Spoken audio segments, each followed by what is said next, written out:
Hello friends, ഇന്നത്തെ എപ്പിസോഡിൽ ശാലിനിയെ വിളിച്ച കമലൻ ആശാനെ വീണ്ടും ആ സോമശേഖരൻ കള്ളക്കേസിൽ കുടുക്കിയിരിക്കുകയാണെന്നും എങ്ങനെയെങ്കിലും എടത്തിയമ്മ ഒന്ന് രക്ഷിക്കണമെന്ന് പറഞ്ഞപ്പോൾ എന്താ കാര്യമെന്ന് അന്വേഷിച്ചു. അതൊന്നും അറിയത്തില്ല എടത്തമ്മ എന്നതായിരുന്നു കമലിന്റെ മറുപടി. ഉടനെ തന്നെ LIC ഓഫീസിൽ നിന്ന് വേഗം കാര്യങ്ങളൊക്കെ സംസാരിച്ച് ശാലിനി അവിടെ നിന്ന് ഇറങ്ങി. അപ്പോഴാണ് ശിവനെ ശരിക്കും കൈകാര്യം ചെയ്യുവാനായിട്ട് സ്റ്റേഷനിലേക്ക് പ്രത്യേകം വിളിച്ചു വരുത്തിയ കസബ ടീമിലെ പോലീസ് അംഗങ്ങൾ ശിവന്റെ ചുറ്റും നിരന്ന് നിന്നത്. ഇത് കണ്ട ശിവൻ ചോദിച്ചു, അത് ശരി, അപ്പോ സോമശേഖരൻ സാറ് കൃത്യമായി കണക്കൂട്ടി തന്നെ ഇറങ്ങിയിരിക്കുന്നതല്ലേ എന്ന് ചോദിച്ചപ്പോഴേക്കും അവർ പറഞ്ഞു, എടാ, ഈ കസബ ടീമിനെ കുറിച്ച് നിനക്ക് അറിയത്തില്ലാത്തോണ്ടാ. സെല്ലിലെ ഉരുട്ടിക്കൊലക്കേസ് കുറെ എണ്ണം ഉണ്ട്. എന്താന്ന് നിനക്ക് അറിയാവോ ഈ കസബ ടീമിന്റെ പേരിലുള്ളത് എന്ന്? എത്രയാണെന്ന് നിനക്ക് അറിയുമോ എന്നും അവർ ചോദിച്ചപ്പോ ഇത് കേട്ടെന്ന ശിവൻ പറഞ്ഞു, സാറന്മാർക്ക് എന്നാ തെറ്റി. എന്റെ ജാതകത്തിലെ ഒരു പ്രത്യേകതയുണ്ട്. എന്റെ മരണം ഒരു കാരണവശാലും പോലീസുകാരന്റെ കൈകൊണ്ടല്ല എന്നാണ് എഴുതിയിരിക്കുന്നത്. അത് മാത്രമല്ല, അതിനോട് വേറെ കുറെ കാര്യങ്ങളും ചെയ്തിട്ടുണ്ട്. ഞാൻ ചില പോലീസുകാരെ ഇല്ലാതാക്കുമെന്നും ചില പോലീസുകാരുടെ മരണം എന്റെ കൈകൊണ്ടാകുമെന്നും അതിൽ പറഞ്ഞിട്ടുണ്ട് എന്ന് പറഞ്ഞപ്പോ അവർ പറഞ്ഞു, എന്നാ നമുക്കൊന്ന് നോക്കാടാ, ഇതിലേതാ ഇപ്പം ഇവിടെ ഫലവത്താകാൻ പോകുന്നതെന്ന് പറഞ്ഞ്, എന്നാ നീ ആദ്യം ഇതങ്ങ് പിടിച്ചോ എന്ന് പറഞ്ഞുകൊണ്ട് ശിവന്റെ മുഖത്തിന് നേരെ ഇരിക്കാനായി അയാൾ കൈ ഉയർത്തിയതും ഉടനെ ശിവൻ പറഞ്ഞു, അതെ, എന്നെ നേരെ അടിക്കാൻ തുടങ്ങിയാലേ പിന്നെ എന്നെ അങ്ങ് കൊന്നേക്കണം. എന്റെ ദേഹത്ത് കൈവച്ചാൽ പിന്നെ ഒറ്റ ഒരുത്തനെ ഞാൻ വെറുതെ വിടില്ല എന്ന് പറഞ്ഞ് ശിവൻ ദേഷ്യത്തോടെ വെല്ലുവിളിക്കുമ്പോഴേക്കും ആ കസബ ടീമിൽ നിന്ന് വന്ന ഒരു പോലീസ് ഉദ്യോഗസ്ഥൻ ശിവനെ തല്ലാനായി കൈ ഉയർത്തിയതോടെ അയാള് ഇടി വാങ്ങിച്ചു കൂട്ടി നേരെ സെല്ലിന്റെ മൂലയ്ക്ക് ചെന്ന് വീണു. അങ്ങനെ അവിടെ ചുറ്റും കൂടി നിന്ന എല്ലാ പോലീസുകാരെയും ശിവൻ നന്നായി പെരുമാറുന്നത് കണ്ടുകൊണ്ട് അവിടേക്ക് എത്തിയ സോമശേഖരൻ പറഞ്ഞു, നിർത്തടാ നിന്റെ അഹങ്കാരം എന്ന് പറഞ്ഞ്, പോലീസുകാരോടാണോടാ നിന്റെ ഈ കളി എന്ന് ചോദിച്ച് സോമശേഖരൻ വേഗം ആ പോലീസുകാരോട് അവനെ പിടിക്കാനായിട്ട് പറഞ്ഞു. എല്ലാവരും ചേർന്ന് ശിവന്റെ ഇരു കൈയിലും ചേർന്ന് ചാടി വീണ് എല്ലാവരും ശിവന്റെ രണ്ട് കൈകളും ബലമായി പിടിച്ചു നിർത്തിയപ്പോ ലോക്കപ്പിന് മുന്നിൽ അവിടെ ഇട്ടിരുന്ന ആ വിലങ്ങ് വേഗം സോമശേഖരൻ കൈക്കലാക്കി. സോമശേഖരൻ ആ വിലങ്ങുമായി ശിവന്റെ അരികിലേക്ക് എത്തിയിട്ട് പറഞ്ഞു, എടാ, നിന്നെ ഒന്ന് പെരുമാറണമെന്ന് കുറെ നാളായിട്ടുള്ള എന്റെ ആഗ്രഹ. ഇനി ഈ സർവീസിൽ നിന്ന് ഞാൻ പുറത്തു പോയാലും ശരി, ഇന്നത്തോടെ നിന്റെ ഈ എല്ല് ഞാൻ ഒടിച്ചിരിക്കും എന്ന് പറഞ്ഞ് സോമശേഖരൻ ആ ശിവന്റെ ഇരു കൈകളും ആ സെല്ലിലേക്ക് കൂട്ടിച്ചേർത്ത് ആ വിലങ്ങ് കെട്ടിയതിനു ശേഷം അവരോട് ഇവനെ പിടിച്ചോളാനായിട്ട് പറഞ്ഞു. എന്നിട്ട് കൂട്ടത്തോടെ പോലീസുകാർ എല്ലാവരും ചേർന്ന് ശിവനെ ആക്രമിക്കുകയാണ്. ഈ സമയത്ത് ശാലിനി ശിവനെ പോലീസ് അറസ്റ്റ് ചെയ്തവരും പ്രത്യേകിച്ച് സോമശേഖരൻ അറസ്റ്റ് ചെയ്ത് അറിഞ്ഞ് ഉടൻ തന്നെ റസാഖിനെ ഫോൺ ചെയ്യുന്നു. റസാഖ് കോൾ എടുത്തതും ശാലിനി ചോദിച്ചു, റസാഖ്, താൻ ആ സോമശേഖരനെ ഇങ്ങനെ കയറൂരി വിട്ടിരിക്കുകയാണോ എന്ന് ചോദിച്ചപ്പോഴേക്കും, അതെന്താ മേഡം അങ്ങനെ ചോദിച്ചത് എന്ന് അന്വേഷിച്ചു. അല്ല, അയാള് ഇപ്പൊ കാണിച്ച പരിപാടിയൊന്നും അറിയില്ലേ എന്ന് ചോദിച്ചപ്പോ, മേഡം, ആ ശിവനെ അറസ്റ്റ് ചെയ്തതാണെങ്കിൽ അതിൽ ശിവന്റെ ഭാഗത്ത് കൃത്യമായിട്ടുള്ള ഫോൾട്ട് ഉണ്ട് മേഡം. ശിവനെതിരെ കേസ് വന്നിട്ടുണ്ട്. അതുകൊണ്ടാണ് ശിവനെതിരെ പരാതി തന്നിരിക്കുന്നത് അവന്റെ അച്ഛൻ തന്നെയാണ്. അയാൾക്ക് സ്വമേധയാ പരാതിയില്ല എങ്കിൽ പോലും അയാളെ അപായപ്പെടുത്താൻ ശ്രമിച്ചതിന്റെ പേരിൽ ദൃക്സാക്ഷി പോലെ സോമശേഖരൻ കണ്ടെത്തിയിട്ടുണ്ട്. അയാളുടെ മൊഴിയുടെ അടിസ്ഥാനത്തിലാണ് പോലീസ് സ്വമേധയാ കേസെടുത്തിരിക്കുന്നത്. അത് മാത്രമല്ല, പോലീസുകാരന്റെ ദേഹത്ത് കയ്യാങ്കളി നടത്തിയതിന്റെ പേരിൽ കൂടി ശിവനെതിരെ ആക്ഷൻ എടുത്തിരിക്കുന്നത്. അതുകൊണ്ട് മുകളിൽ നിന്ന് നല്ല പ്രശ്നമുണ്ട് മേഡം, എനിക്ക് ഇക്കാര്യത്തിൽ ഒന്നും ചെയ്യാൻ കഴിയില്ല എന്ന് പറഞ്ഞപ്പോ, അപ്പോ റസാഖിന് ഇതിൽ യാതൊരു പങ്കുമില്ലെന്നും റസാഖിന് ഒന്നും ചെയ്യാൻ പറ്റില്ല എന്നാണോ പറയുന്നത് എന്ന് അന്വേഷിച്ചു.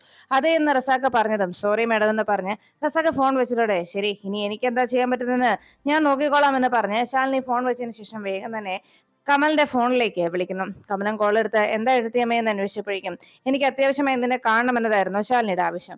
ഉടൻ തന്നെ കമലൻ ശാലിനിയെ കാണുവാനായി പുറപ്പെട്ടു.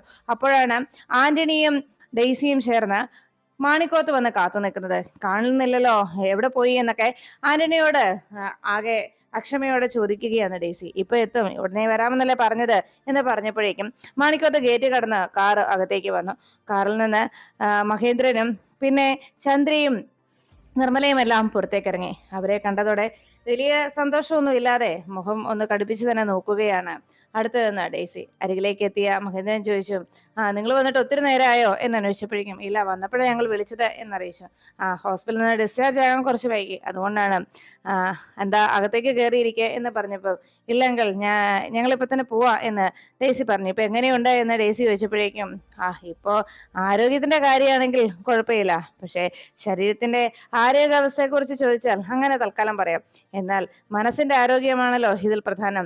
മനസ്സ് ആകെ തകർന്നിരിക്കുകയാണ്. അതിന് കാരണം സ്വന്തം മക്കള് തന്നെ. മക്കളെ ഓർത്ത് തന്നെയാണല്ലോ എന്റെ ആദ്യം മുഴുവൻ. അതുകൊണ്ട് തന്നെയാണ് ഇപ്പോ ഈ അവസ്ഥയിൽ ഇങ്ങനെ പോകുന്നതെന്ന് പറഞ്ഞപ്പോ ചന്ദ്രയും നിർമ്മലയും വേഗം അകത്തേക്ക് പോയി. ഇപ്പോ മരിക്കാൻ തന്നെ തനിക്ക് ഭയമില്ല. കാരണം ഏത് നിമിഷം എപ്പോ വേണമെങ്കിലും എന്നെ കൊല്ലാനായിട്ട് എന്റെ രക്തത്തിൽ പിറന്ന ആള് തന്നെ ഒപ്പമുണ്ടല്ലോ. അതാണ് ഇപ്പൊ എന്റെ ടെൻഷൻ. കാരണം മക്കളെ കുറിച്ച് ഓർത്ത് എന്നും അച്ഛനമ്മമാർക്ക് ആദ്യം ഉണ്ടാവും. ഇവിടെ ഇപ്പോ ശത്രു പുറത്തു നിന്നല്ല, സ്വന്തം രക്തത്തിൽ തന്നെ കൂടെയുള്ളവൻ. അതാണ് പ്രശ്നമെന്ന് മഹേന്ദ്രൻ പറയുമ്പോഴേക്കും അരികിലേക്ക് എത്തി നിർമ്മല ചോദിച്ചു, മഹേട്ടൻ എന്താ ഈ പറയുന്നത്? അപ്പോഴേക്കും മഹേന്ദ്രൻ പറഞ്ഞു, കിടന്നുറങ്ങുന്ന സമയത്ത് കൂടെയുള്ളവർ പോലും തന്റെ ശ്വാസം നിലപ്പിക്കാൻ നോക്കിയാൽ അതിലും തെറ്റ് പറയാനാവില്ല എന്ന് പറഞ്ഞപ്പോഴേക്കും അരികിലേക്ക് എത്തി നിർമ്മല ചോദിച്ചു, അങ്ങനെ ഒരു സംശയം മഹേട്ടന്റെ മനസ്സിലുണ്ടോ? അതുകൂടി ഒന്ന് അറിഞ്ഞാൽ കൊള്ളാം എന്ന് പറഞ്ഞപ്പോ ഇങ്ങനെ ഓരോന്നൊക്കെ ചിന്തിച്ചു പോകുന്നതല്ലേ എന്ന് പറഞ്ഞു. ഇനി കൂടുതലൊന്നും സംസാരിക്കണ്ട. ഡോക്ടർ പറഞ്ഞത് മഹേട്ടന് അറിയത്തില്ലേ? അതുകൊണ്ട് അധികം നേരം സംസാരിച്ചുകൂടാ, അകത്തേക്ക് പോകാം എന്ന് പറഞ്ഞപ്പോ മഹേന്ദ്രൻ പറഞ്ഞു, ഡോക്ടർക്ക് അങ്ങനെയൊക്കെ പറയാം, എന്റെ അവസ്ഥ എനിക്കല്ലേ അറിയൂ എന്നറിയിച്ചു. അപ്പോഴാണ് ഡെയ്സി പറഞ്ഞത്, എന്തായാലും അച്ഛാ, ശിവന് അച്ഛനോടൊന്നോ അമ്മയോടൊന്നോ ആരോടും യാതൊരു കമ്മിറ്റ്മെന്റും ഇല്ല. അങ്ങനെയുള്ള ശിവന് പിന്നെ എന്നോടുണ്ടാകുമോ എന്നതായിരുന്നു ഡെയ്സിയുടെ ചോദ്യം. ഉടനെ തന്നെ ആരോടും അവന് സ്നേഹമില്ല എന്ന് പറഞ്ഞ് ഡെയ്സി അങ്ങനെ സംസാരിക്കുമ്പോഴേക്കും മഹേന്ദ്രൻ പറഞ്ഞു, എന്നാ അകത്തേക്ക് കയറി വാ, അകത്തിരുന്ന് സംസാരിക്കാം എന്ന് പറഞ്ഞപ്പോഴേക്കും ഡെയ്സി പറഞ്ഞു, ഞാൻ വന്നത് വേറൊരു കാര്യം പറയാനാണ്. അപ്പോഴേക്കും ആന്റണി പറഞ്ഞു, അതെ, ഞങ്ങള് ആദ്യത്തെ ക്ഷണം ഇവിടെ നിന്ന് തുടങ്ങാമെന്ന് കരുതി, അതാ ഇങ്ങോട്ട് വന്നത്. ഞങ്ങൾക്ക് ഇനിയും കുറെ സ്ഥലങ്ങളിൽ പോകാനുണ്ട് എന്ന് പറഞ്ഞ് ഡെയ്സി നീ കാര്യം പറയുമെന്ന് ആന്റണി അറിയിച്ചു. ഉടനെ ഡെയ്സി ആ ക്ഷണക്കത്ത് മഹേന്ദ്രൻ നേരെ നീട്ടിയിട്ട് പറഞ്ഞു, എന്റെ കല്യാണമാണ്, എല്ലാവരും വരണം എന്ന് പറഞ്ഞ് ആ ക്ഷണക്കത്ത് മഹേന്ദ്രന്റെ കയ്യിലേക്ക് കൊടുത്തു. അത് വാങ്ങിച്ച് മഹേന്ദ്രൻ തുറന്നു നോക്കുമ്പോഴേക്കും ആന്റണി പറഞ്ഞു, അതെ, വേറെ ആരുമല്ല, അറിയാലോ, ആദ്യയുടെ മകനാണ് ഡേവിസ്. നേരത്തെ തന്നെ അങ്ങനെ ഒരു ആലോചന ഉണ്ടായിരുന്നു. പിന്നെ കാര്യങ്ങളൊക്കെ അവന് ശരിക്കും അറിയാവുന്നത് കൊണ്ട് പിന്നീട് ഒരു പ്രശ്നം ഉണ്ടാവുകയില്ല എന്ന് ആന്റണി പറഞ്ഞു. എന്തായാലും എല്ലാരും കൂടി വിവാഹത്തില് പങ്കെടുക്കണമെന്ന് പറഞ്ഞപ്പോ ഉടനെ മഹേന്ദ്രൻ ഡേസിയോട് പറഞ്ഞു, മോളെ, നന്നായി, നീ എടുത്ത തീരുമാനം എന്തുകൊണ്ടും നല്ലതാണ്. ഇനിയെങ്കിലും ഇങ്ങനെ ഒരു തീരുമാനം നിനക്ക് എടുക്കാൻ കഴിഞ്ഞല്ലോ. നിന്നെ സ്നേഹിക്കുന്ന, നിന്നെ ഇഷ്ടപ്പെടുന്ന ഒരാളോടൊപ്പം ജീവിക്കുന്നതാണ് എന്തുകൊണ്ടും നല്ലത്. പിന്നെ എന്റെ മകനായതുകൊണ്ട് പറയുകയല്ല, അവന്റെ മരണം, അവൻ ഇല്ലാതാകുന്ന ഒരു നിമിഷം, അതാണ് ഇപ്പോ ഞാനും ചിന്തിച്ചു കൊണ്ടിരിക്കുന്നത് എന്ന് മഹേന്ദ്രൻ അറിയിച്ചു. അങ്ങനെ പറഞ്ഞ് ഡെയ്സി പോകാൻ തുടങ്ങുമ്പോഴേക്കും ഉടനെ മഹേന്ദ്രൻ ഡെയ്സിയെ പിടിച്ചു നിർത്തിയിട്ട് പറഞ്ഞു, പിന്നെ ഒരു കാര്യം കൂടി പറയാനുണ്ട് എനിക്ക്. വേറൊന്നുമല്ല, അവനെ സ്വന്തം മകനായി പോയില്ലേ, അതുകൊണ്ട് അച്ഛനമ്മമാർക്ക് മക്കളെ അങ്ങനെ ശപിക്കാനാവില്ലല്ലോ എന്ന് ചോദിച്ചപ്പോഴേക്കും ഉടനെ ശിവനെ നോക്കിയിട്ട്, ശിവന്റെ കാര്യമാണ് മഹേന്ദ്രൻ പറയുന്നത് മനസ്സിലാക്കിയ ഡെയ്സി പറഞ്ഞു, അതെ, അച്ഛന് അങ്ങനെ പറയാം, പക്ഷെ അച്ഛനമ്മമാർക്ക് മക്കൾ എന്ത് തെറ്റ് ചെയ്താലും ക്ഷമിക്കുകയും പൊറുക്കുകയും ചെയ്യാം. എന്നാൽ മറ്റുള്ളവർ അങ്ങനെ ക്ഷമിക്കണമെന്ന് പറയരുത്. ഇല്ല, അത് അങ്ങനെ തീരുന്ന ഒന്നല്ല. ഈ പകയും പ്രതികാരവും അത് തിരിച്ച് വീട്ടിൽ തന്നെ തീർക്കേണ്ടതാണ് എന്ന് പറഞ്ഞ് ഡെയ്സി അവിടെ നിന്ന് മടങ്ങി. അപ്പോഴും ശിവൻ ലോക്കപ്പിൽ മറ്റ് പോലീസുകാരുടെ എല്ലാം മർദ്ദനമേറ്റ് ആകെ അവശനായി അങ്ങനെ സെല്ലിൽ ഇരിക്കുമ്പോഴാണ് ശാലിനി കമലിനെയും കൂട്ടി നേരെ ആ സജീവന്റെ വർക്ക്ഷോപ്പിലേക്ക് എത്തിയത്. സജീവൻ വണ്ടിയെ നോക്കിക്കൊണ്ടിരിക്കുമ്പോൾ ഓട്ടോ ഒരൽപ്പം മാറ്റി നിർത്തിയിട്ട് കമലൻ വേഗം പുറത്തേക്ക് ഇറങ്ങി. അപ്പോഴേക്കും സജീവൻ പറഞ്ഞു, ഇതെന്താ വണ്ടി, ഓട്ടോയാണോ? ഓട്ടോ ഇവിടെ നോക്കാറില്ലല്ലോ എന്ന് പറഞ്ഞപ്പോഴേക്കും, അയ്യോ, ഓട്ടോയ്ക്ക് കംപ്ലൈന്റ് ആയിട്ട് വന്നതല്ല, ഞാൻ വേറൊരു കാര്യത്തിന് വന്നതാ. നമ്മുടെ സോമശേഖരൻ സാറ് പറഞ്ഞിട്ടാ എന്ന് പറഞ്ഞ് സാറ് പറഞ്ഞത് ഇതാ പണം എന്ന് പറഞ്ഞ് കയ്യിലേക്ക് കുറച്ച് നോട്ട് എടുത്ത് കൊടുത്തപ്പോഴേക്കും സജീവൻ അത് വാങ്ങിച്ചിട്ട് ചോദിച്ചു, ഓ അത് ശരി, അപ്പൊ കള്ളസാക്ഷി. അതെ, ഞാൻ ഈ പരിപാടി അങ്ങ് നിർത്തിയെന്ന് ഞാൻ പറഞ്ഞു, വേറൊന്നും കൊണ്ടല്ല, ഇതങ്ങ് മുതലാവില്ല, അതുകൊണ്ടാ എന്നൊക്കെ സജീവൻ പറഞ്ഞപ്പോഴേക്കും കമലം പറഞ്ഞു, പാർട്ടി ഇതാ വണ്ടിക്കകത്ത് ഇരിപ്പുണ്ട്, നേരിൽ കണ്ടൊന്ന് സംസാരിക്കേ, എന്നിട്ട് ഇനി പണം പോരാ എന്നുണ്ടെങ്കിൽ നമുക്കത് അങ്ങോട്ടും ഇങ്ങോട്ടും അഡ്ജസ്റ്റ് ചെയ്യാവുന്നേ എന്ന് പറഞ്ഞതും സജീവൻ വേഗം ആ പണം എടുത്ത് പോക്കറ്റിലിട്ടിട്ട് നേരെ ഓട്ടോയ്ക്ക് അരികിലേക്ക് ചെന്നു. ശാലിനി വേഗം ഓട്ടോയിൽ നിന്ന് ഇറങ്ങിയപ്പോ മേഡമാണ് ആള് എന്ന് കമലൻ സജീവനെ പരിചയപ്പെടുത്തി കൊടുത്തു. ശാലിനി ഓട്ടോയിൽ നിന്ന് ഇറങ്ങിയ ഉടനെ തന്നെ, സജീവൻ അല്ലെ, സോമശേഖരൻ ഏർപ്പാട് ചെയ്യുന്ന ആള് അല്ലെ എന്ന് ചോദിച്ചതും, സോമശേഖരൻ സാറും ഞാനും അങ്ങനെ ഒരു ഇടപാടുണ്ട്. അപ്പോ ഒരു കള്ളസാക്ഷി നീ നൽകിയിട്ടുണ്ടല്ലോ, അതൊന്ന് മാറ്റി പറയണം എന്ന് പറഞ്ഞപ്പം, നിങ്ങളെന്താ ഗുണ്ടായിസമാണോ, ഇതെന്താ വല്ല കൊട്ടേഷനും ആണോ എന്ന് സജീവൻ ചോദിച്ചപ്പോഴേക്കും സജീവന്റെ കർണത്തിനിട്ട് ഒന്ന് പൊട്ടിച്ചിട്ട് ശാലിനി പറഞ്ഞു, അതേടാ, കൊട്ടേഷൻ തന്നെയാ, കളക്ടറുടെ കൊട്ടേഷൻ എന്ന് പറഞ്ഞ് ശാലിനി സജീവന് നേരെ മുഖം കറുപ്പിച്ചിരുന്നു നോക്കി.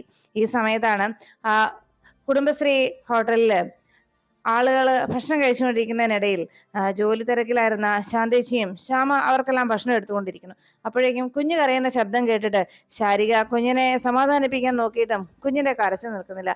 ഈ സമയം കുടുംബശ്രീ ഹോട്ടലിൽ ഭക്ഷണം കഴിക്കാനിരുന്ന ഒരു പ്രായമായ സ്ത്രീ ചോദിച്ചു, അയ്യോ, കൊച്ചിന്റെ ചേച്ചിയാണോ, മൂത്തോളാണോ പ്രസവിച്ച് കിടക്കുന്നത് എന്ന് അന്വേഷിച്ചു. അതേന്ന് ശ്യാമ പറഞ്ഞത്. അവളുടെ ഭർത്താവ് അവളെ ഉപേക്ഷിച്ചിരിക്കുകയാണോ എന്ന് ചോദിച്ചപ്പോ, അല്ല, വഴക്കിട്ട് വന്ന് നിൽക്കുക എന്ന് ശ്യാമ മറുപടി നൽകി.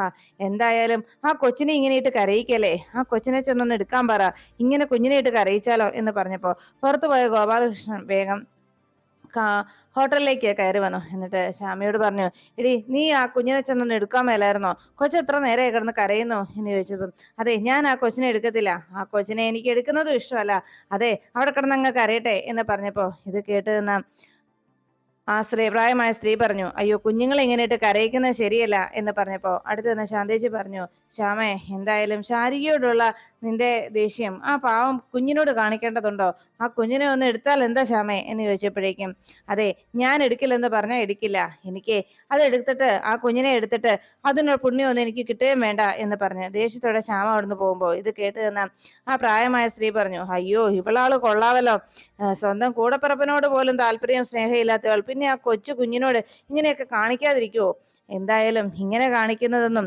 അതത്ര നല്ലതല്ല എന്ന് പറഞ്ഞതും കേട്ട് തന്ന ശ്യാമ വേഗം ആ സ്ത്രീയുടെ അരികിലേക്ക് എത്തിയിട്ട് പറഞ്ഞു, അതെ, നിങ്ങൾ ഇവിടെ ഭക്ഷണം കഴിക്കാമെന്നാണെങ്കിൽ മര്യാദയ്ക്ക് ഭക്ഷണം കഴിച്ചിട്ട് പോകും, അല്ലാതെ വീട്ടുകാര്യങ്ങൾ ഇടപെടണ്ട എന്ന് ദേഷ്യപ്പെട്ടപ്പോ ആ സ്ത്രീ പറഞ്ഞു, അതെ, ഒരു കാര്യം ഞാൻ പറഞ്ഞേക്കാം, കുഞ്ഞുങ്ങള് ഇങ്ങനെ കിടന്ന് കരയുന്നത് എനിക്ക് അത്ര കേട്ടിരിക്കാനും ആ കരച്ചിൽ കേട്ട് എനിക്ക് ഭക്ഷണം കഴിക്കാനും കഴിയില്ല.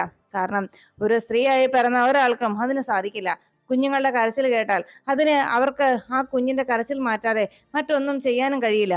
പിന്നെ ഒരു കാര്യം ഞാൻ പറഞ്ഞേക്കാം, കുഞ്ഞുങ്ങളെ ഇങ്ങനെ അധികമായിട്ട് കരയിക്കുന്നത് ശരിയല്ല, അങ്ങനെ കരയിച്ചാലേ അവർക്ക് നീർവീക്കം ഉണ്ടാവും എന്ന് പറഞ്ഞ് വേഗം ഭക്ഷണം കഴിച്ചതിന് കൈ കഴുകിയിട്ട് അടുത്ത് ഗോപാലകൃഷ്ണൻ അരികിലേക്ക് വന്നിട്ട് ചോദിച്ചു, എത്രയായി എന്ന് അന്വേഷിച്ചു.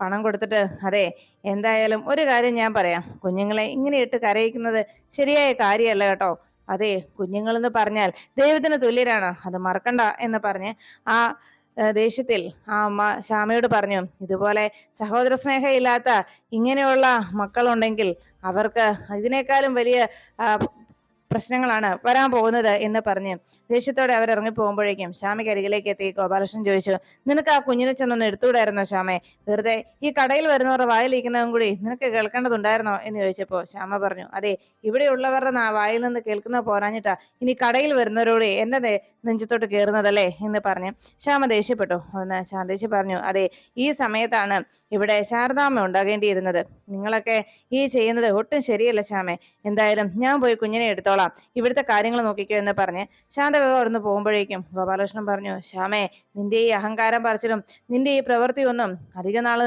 നിലനിൽക്കില്ല, പറഞ്ഞല്ലെന്ന് വേണ്ട എന്ന് പറഞ്ഞ് ദേഷ്യത്തോടെ ഗോപാലകൃഷ്ണൻ അവിടെ നിന്ന് മടങ്ങി.